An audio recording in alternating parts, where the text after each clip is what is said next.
মরুভূমির বালুতে যেখানে খালি পায়ে হাঁটা যায় না, সেখানে ওনার গায়ে লৌহের জামা কাপড় পরিয়ে দিয়ে মরুভূমির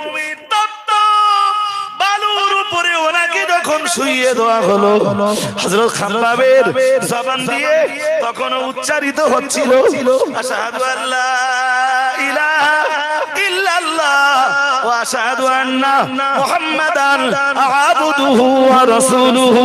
কখনো তিনি পড়ছিলেন লা ইলাহা ইল্লাল্লাহ মুহাম্মাদুর রাসূলুল্লাহ সাল্লাল্লাহু আলাইহি ওয়াসাল্লাম।